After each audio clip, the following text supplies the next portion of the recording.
영국의 복음 전도자로 유명했던 로드니 스미스 목사님은 집시 출신이었습니다. 그래서 흔히 그 이름을 집시 스미스 애칭으로 부르기도 하죠. 이 목사님은 어린 시절 아버지의 회심에 영향을 입고 그리스도를 영접하게 되었다고 해요. 로드니 스미스 목사님의 아버지는 집시답게 바이올린을 켜고 노래를 부르며 유랑 생활을 하던 중에 무디 목사님 집회에 참석했다가 예수님을 극적으로 만나고 영접하게 됩니다. 그날 저녁 집시 캠프로 돌아온 아버지는 스미스 목사님을 비롯한 자녀들에게 예수 그리스도와 성경에 대해서 자신이 알게 된 내용을 들려주고 함께 기도했다고 해요. 그리고 이튿날 아침 가정 예배를 드린 후 아버지는 바이올린을 가지고 성 안에 들어갔습니다. 하지만 캠프로 돌아왔을 때 손에는 바이올린이 들려있지 않았다고 해요. 그 바이올린이 생계를 유지하는 귀한 도구였지만 한편으로 그의 생활을 방탕하게 한 원인이기도 했습니다. 그는 바이올린이 자기의 변화된 삶을 유지하고 예수 그리스도의 복음을 전하는데 전혀 도움이 되지 않는다고 생각해서 성 안에 들어가서 생명과도 같았던 그 바이올린을 처분해 버린 거예요. 이런 아버지의 결단에 영향을 받은 로드니 스미스 목사님 역시 방탕했던 청년의 삶을 청산하고 복음 전도자로 거듭나게 되었다는 거예요. 여러분은 이 이야기를 들으면서 어떤 생각이 드십니까? 혹시 한 손엔 복음, 한 손엔 바이올린 그냥 다 들고 있으면 되는 거 아니야? 방탕한 삶을 위해 켰던 바이올린을 이제는 복음을 위한 도구로 쓰면 일석이조가 아니겠느냐?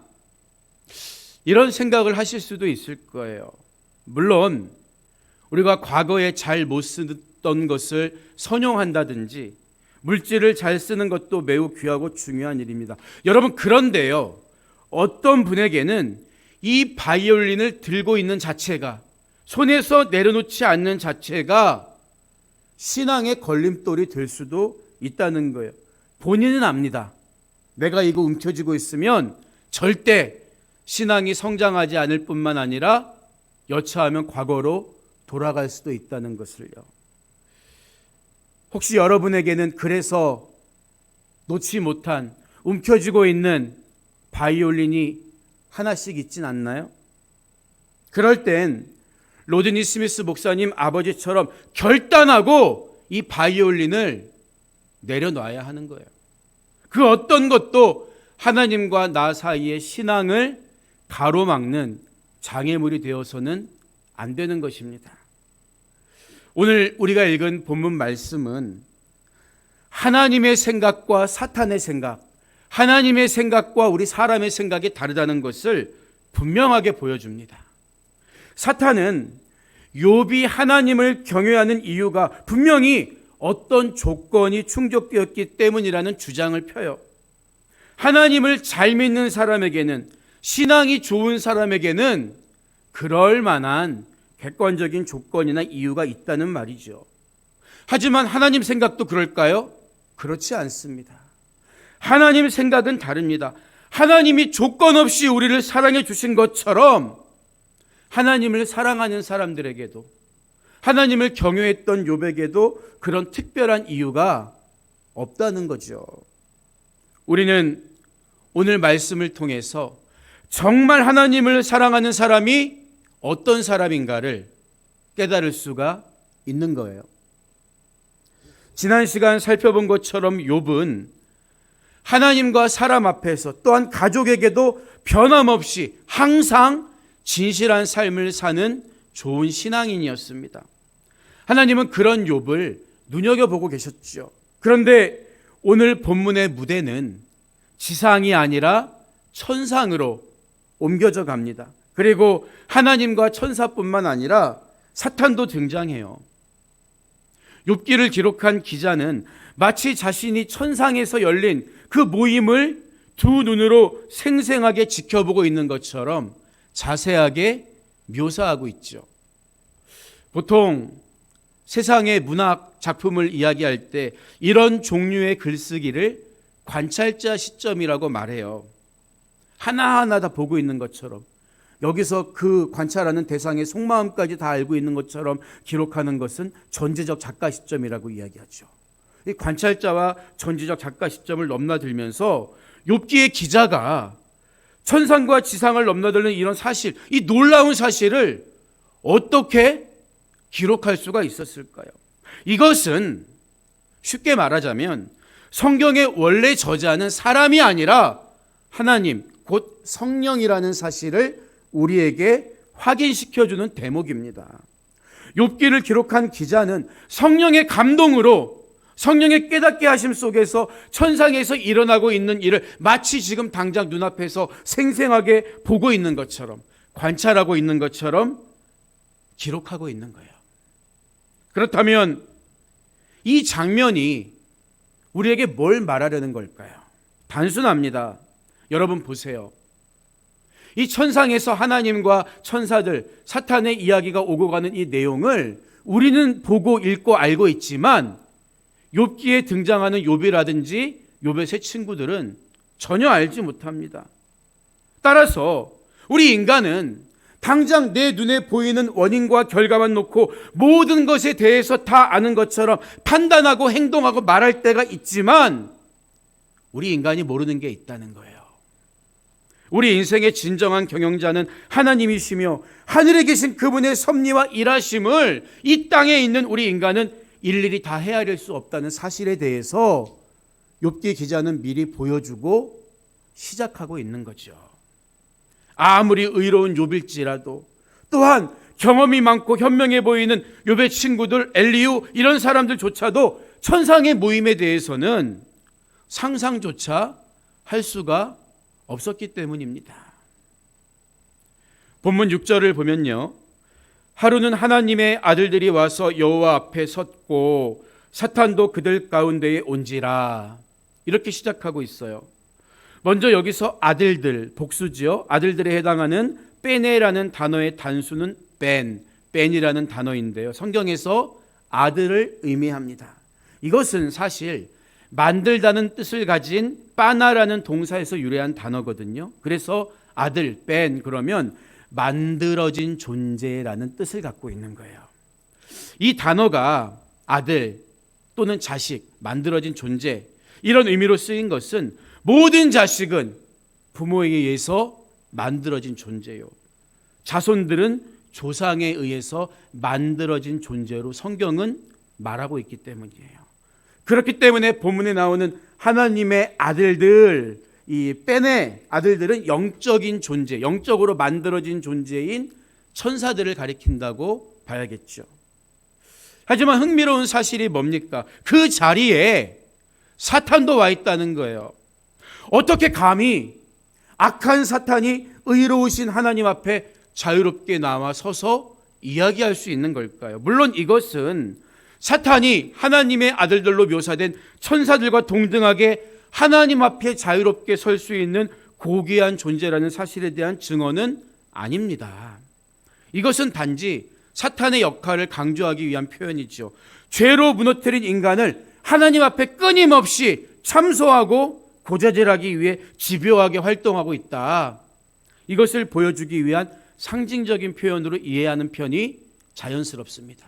지금도 하나님 앞에 참소하고 있는 존재라는 거예요. 무엇을? 하나님의 자녀들이 죄짓고 말씀과 상관없이 사는 것을 고자질한다는 거죠. 이어지는 7절에서 여호와께서 사탄에게 이르시되 내가 어디서 왔느냐? 사탄이 여호와께 대답하여 이르되 땅을 두루 돌아 여기저기 다녀왔나이다. 이렇게 말하는 내용은 사탄이 지금도 하고 있는 일이 무엇인가를 정확하게 보여주고 있습니다. 사탄은 지금도 이 땅을 두루두루 다니면서 하나님의 백성을 이간질시키고 죄짓게 하고 참수하는 일에 몰두하고 있다는 거예요. 하나님께서 쉬지 않고 일하시는 것처럼 사탄도 쉬는 법이 없습니다. 하는 일이 다르죠. 하나님은 우리 영혼의 유익을 위해서, 구원받게 하기 위해서, 사탄은 구원받은 백성도 죄짓고 무너지게 하기 위해서 쉬지 않는 거예요. 그래서 베드로 사도는 성도들에게 뭐라고 권면합니까? 너희 대적 마귀가 우는 사자같이 두루 다니며 삼킬 자를 찾나니 너희는 믿음을 굳건하게 하여 그를 대적하라. 믿음으로 대적하라. 경고하고 있었던 거예요.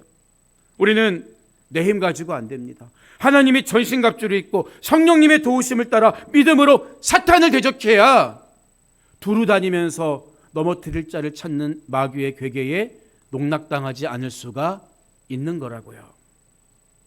하나님은 당신의 통치와 다스림에 순종하지 않고 오로지 하나님과 인간 사이를 이간질시키고 참속거리만 찾아다니는 사탄을 향해 말씀하시죠. 네가 내 종 욥을 주의하여 보았느냐? 그와 같이 온전하고 정직하여 하나님을 경외하며 악에서 떠난 자는 세상에 없느니라. 여러분, 이 말씀은 하나님께서 사탄이 욥을 주위에서 보았는지 몰라서 너 욥이란 사람 알아? 던진 질문일까요? 그렇지 않아요. 오히려 그 반대라고 할 수 있습니다. 즉 사탄이 집요하게 욥을 지켜봤기 때문에 그 사실을 빤히 아셔서 물어보신 거예요. 뭐 문제가 있어? 그런 욥에게? 뒤에 이어지는 사탄의 대답을 보면 자기도 욥을 주위에서 보았다는 것을 전제로 말하고 있다는 것을 알 수가 있습니다. 여러분, 그러면 사탄은 왜 욥을 주위에서 봤을까요? 그것은 하나님이 욥을 주위에서 바라보신 이유와는 전혀 다릅니다. 하나님이 욥을 주목하신 이유가 뭐예요? 사랑스럽기 때문에. 어쩌면 저렇게 온전하고 정직하고 하나님을 경외하고 악에서 떠나 있는지 너무나 사랑스럽다, 자랑스럽다. 내가 복을 주지 않고는 견딜 수가 없구나. 하나님은 그런 이유 때문에 욥을 주목해서 보셨던 거예요. 그러나 사탄이 욥을 주위에서 본 목적은 뭡니까? 그의 약점을 찾고 흠집을 내기 위해서, 좀 더 나아가서 그를 흔들고 무너뜨리기 위함 아니었습니까? 그래서 욥을 참소할 근거를 찾기 위해서 주목해서 본 거예요. 우리는 종종 누가 나에게 관심을 가져주기만 하면 그게 그냥 좋은 경우가 있어요. 심지어 악플보다 무서운 게 무플이라는 말도 있잖아요. 누가 나한테 악한 말이라도 해주면서 관심 가지는 게 좋지, 아무 관심 없으면 그게 정말 싫다. 우리는 그 정도로 남에게 주목받기를 좋아합니다. 여러분, 그러나 하나님이 욥을 바라보신 것처럼 나를 살리고 보호해 주기 위함인지, 아니면 사탄이 욥을 주목했던 것처럼 넘어뜨리고 흠집을 내고 참소하기 위함인지 우리는 잘 분별해야 해요. 무조건 사람이 내게 관심 가져준다고 그냥 마음을 빼앗기면 안 되는 것입니다. 그래서 예수님은 요한복음 10장 11절 이하에서 나는 선한 목자라, 선한 목자는 양들을 위하여 목숨을 버리거니와 삭부는 목자가 아니요 양도 제 양이 아니라 이리가 오는 것을 보면 양을 버리고 달아나니 이리가 양을 물어가고 또 해치느니라 말씀하신 것입니다. 여러분, 하나님과 나 사이의 중보자는 오직 예수 그리스도 한 분밖에 없습니다. 아무리 유명하고 뛰어난 설교자라고 해도, 남에게 존경받는 신앙인이라고 해도 하나님과 나 사이에 끼어들면 안 되는 거예요. 우리는 사람의 주목, 사람의 박수, 사람의 관심이 아니라 선한 목자 되시는 예수님의 관심만을 바라고 구해야 하는 것입니다. 그분이 바라시고 기뻐하신 일을 할 때 주님은 나를 주목해 보시는 거예요. 여러분, 사람들이 박수 쳐주고 주목해 주는 사람이 아니라 하나님이 주목해서 보는 사람이 복된 사람입니다. 하나님이 주목하는 복된 여러분 되시기를 주님의 이름으로 축원드립니다. 누구를 주목하실까요? 말씀에 순종하는 사람, 어디서나 똑같은 마음으로 욥처럼 항상 하나님을 경외하고 악에서 떠난 사람, 하나님은 그런 사람들을 복 주시려고 주목해 보시는 거예요. 하나님이 욥을 주목해 보셨습니다. 사탄은요, 욥의 그 행위를 가지고서는 도저히 흠을 잡을 수가 없었어요. 이것은 사탄도 인정한 대목입니다. 욥의 행위는 항상 온전하고 정직했으며 하나님을 경외하고 악에서 떠나 있었기 때문입니다. 그런데 사탄은 포기하지 않아요. 그래서 무엇을 물고 늘어집니까? 욥의 동기. 욥이 어떤 마음으로 온전하고 정직하고 하나님을 경외하며 악에서 떠난 삶을 살고 있는지 그 동기를 가지고 물고 늘어지기 시작하잖아요. 욥이 과연 이유 없이 순수한 동기만으로 하나님을 경외하고 악에서 떠난 삶을 살겠냐는 거지요. 그래서 본문 9절 이하의 말씀을 보면 사탄이 여호와께 대답하여 이르되 욥이 어찌 까닭 없이 하나님을 경외하리이까? 주께서 그와 그의 집과 그의 모든 소유물을 울타리로 두르심 때문이 아니니까. 주께서 그의 손으로 하는 바를 복되게 하사 그의 소유물이 땅에 넘치게 하셨음이니이다. 이렇게 참소하고 있는 거예요. 여기서 까닭 없이라는 말은 쉽게 말하면 어떤 이유 없이 이런 뜻이죠. 그러니까 사탄의 논리가 뭡니까? 온전하고 정직한 삶을 살며 하나님을 경외하고 악에서 떠난 사람들은 다 그럴 만한 이유가 있기 때문이라는 거예요. 10절에서 울타리로 두르심이란 구절이 나오는데 이 울타리로 두르셨다는 말의 의미는 욥에게 필요한 조건들을 하나님이 다 그 울타리 안에 차고 넘치게 채워주셨다는 말이죠. 특히 이 말 속에는 하나님을 배반하고 하나님처럼 높아지려고 했던 사탄의 그 악한 마음, 질투심이 고스란히 드러나 있습니다. 이 말의 다른 표현이 뭡니까? 하나님, 제게는 제 울타리를 다 채워주지 않았잖아요. 그래서 제가 타락한 게 아닙니까? 자기 죄를 하나님께 전가하는, 하나님이 만들어주신 저 여인이 제게 먹으라고 줘서 제가 먹었잖아요. 이게 사탄의 마음입니다. 자기 죄를 인정하지 않고 항상 핑계를 대는데 그 핑계의 절정이 하나님을 향해 있는 거예요. 하나님, 저에게는 울타리를 다 채워주지 않았으니까 제가 타락하고 사탄이 된 게 아닙니까? 그런데 욥에게는 그 울타리를 두르시고 다 채워주시니까 그런 조건이라면 누가 하나님을 경외하지 않겠습니까? 이게 사탄의 논리예요. 여러분, 사탄은 어제나 지금이나 회개하지 않습니다. 모든 것이 내가 그럴 만한 이유가 다 있다고 궤변을 늘어놓는 거예요. 우리는 여기서 중요한 신앙의 교훈을 배울 수 있습니다. 여러분은 하나님을 왜 예배합니까? 왜 하나님을 사랑한다고 찬양으로 고백합니까? 어떤 조건이 채워져서 그런가요? 아니면 내가 바라는 게 그런 믿음이라면 반드시 이루어질 것이라는 어떤 막연한 기대 때문에 하나님을 예배하고 사랑합니까?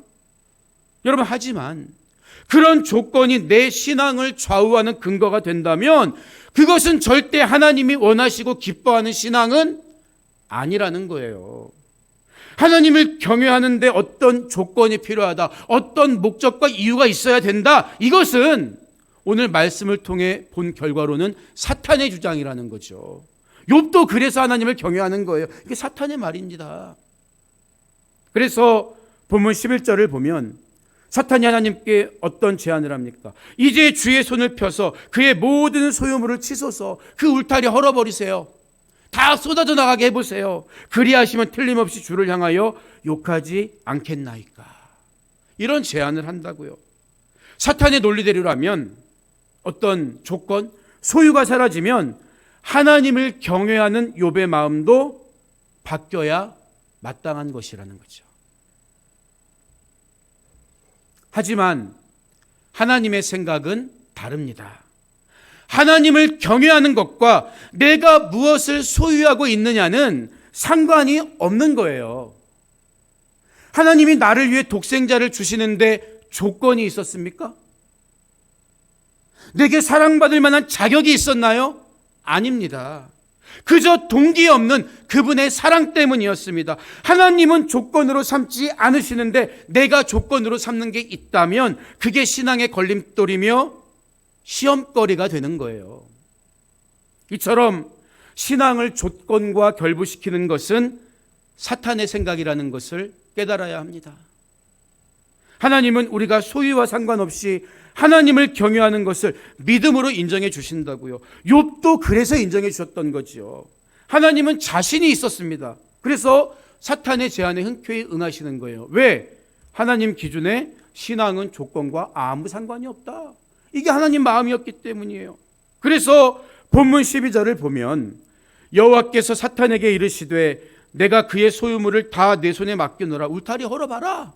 다만 그의 몸에는 내 손을 대지 말지니라. 사탄이 곧 여호와 앞에서 물러가니라.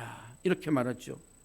여러분도 욥처럼 하나님이 인정해 주시는 믿음의 소유자들이 되시기를 축복합니다.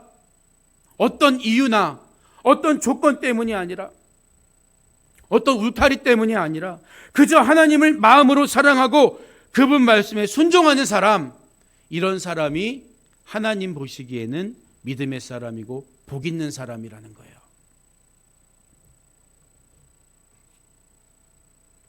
여기서 우리가 확인하게 되는 또 한 가지 사실이 뭘까요? 사탄이 우리 성도들을 시험하거나 어려움을 주는 것도 오직 하나님의 주권 아래서만 가능하다는 사실입니다. 성경을 잘 모르는 분들은 마치 사탄이 하나님과 동등한 위치에 있는 것처럼 오해해요. 세상에 있는 종교 중에는 힌두교도 그렇지만 선한 신, 악한 신, 그 신들의 싸움으로 이 세상을 이해하는 세계관을 가진 그런 종교와 사람들도 있습니다. 하지만 우리는 오직 참신은 하나님 한 분밖에 없다는 것을 고백하는 믿음을 가진 사람들 아닙니까? 사탄도 하나님이 만든 피조물 가운데 하나에 불과한 거라고요. 하나님처럼 높아지려다가 이미 정죄받고 영원한 지옥불에 떨어질 날만 기다리고 있는 존재에 불과하다는 거예요. 그런 사탄이 하나님의 자녀들을 시험할 수 있는 것은 마지막 날에 알곡과 쭉정이를 구분하시는 하나님의 섭리의 주권 아래서 도구로 사탄도 이용당하는 것 뿐이지, 하나님이 사랑하는 자녀를 마음대로 빼앗아갈 권세와 능력이 사탄에게 있는 게 절대 아니라는 것입니다. 예수님은 이미 십자가의 단 한 번의 승리로 사탄의 머리를 완전히 박살내셨습니다. 예수님을 믿는 믿음이면 충분한 것입니다. 이미 패한 사탄의 허장성세를 두려워하지 말고 끝까지 하나님을 사랑하고 말씀에 순종하는 삶을 살 때 하나님은 여러분의 믿음도 욥의 믿음처럼 인정해 주실 것입니다. 오늘 말씀을 마무리합니다. 우리가 정말 소유와 상관없이 순수하게 하나님을 사랑할 수 있느냐는 문제 앞에서 저는 존 웨슬리 목사님의 그리스도인의 완전이라는 설교가 떠올랐습니다. 웨슬리 목사님은 그 설교에서 완전함이란 신앙의 성취가 아니라 목적이라는 사실을 강조해요. 거듭난 후에 성령을 쫓아 사는 그리스도인들도 무지로 인한 과오와 실수가 있을 수 있습니다. 그렇기 때문에 그리스도인의 완전이란 신과 같은, 하나님과 같은 절대 실수하지 않는 절대적인 완전함을 말하는 것이 아니라 하나님 은총 안에서 계속 성장해가는 완전을 말합니다. 그리고 그 완전함을 따르는 삶의 증거가 바로 의도의 순수성입니다. 내 생각과 행동의 동기가 오직 하나님을 향한 사랑과 그분의 뜻을 따르는 상태가 의도의 순수성을 말합니다. 그런데 사탄은 절대 이런 의도의 순수성을 인정하지 않아요. 욥이 하나님을 사랑하는 게 어떻게 순수하게 가능하겠느냐, 그가 받은 조건 때문에, 복 때문에 이렇게 말하는 거죠. 그래서 그런 논리로 우리 성도들의 마음을 똑같이 흔드는 거예요. 무언가 바라는 게 이루어져야만, 또는 소유나 건강의 복을 받아야만, 그래야만 하나님을 경외할 수 있지 않겠느냐, 이런 생각을 무의식 중에 자꾸만 부추깁니다. 얼마나 많은 그리스도인들이 여기에 속아서 하나님을 원망하고 스스로 믿음의 자리를 박차고 나가는지 모릅니다. 하나님은 죄로 인해 죽을 수밖에 없는 나를 영원한 천국 백성으로 삼기 위해 독생자도 아끼지 않으셨습니다. 이미 감당할 수 없는 놀라운 사랑을 받은 우리가 어떻게 잠시 있다가도 없어질, 또 죽으면 가지고 갈 수 없는 세상의 소유와 물질과 명예와 건강 때문에 그분을 배신할 수가 있겠습니까? 하나님을 향한 순수하고 진실한 사랑, 그 의도의 순수성을 지키시기 바랍니다. 욥을 믿어주신 하나님의 기대와 그 놀라운 계획이 여러분의 삶을 통해서도 재현될 수 있기를 주님의 이름으로 축원드립니다.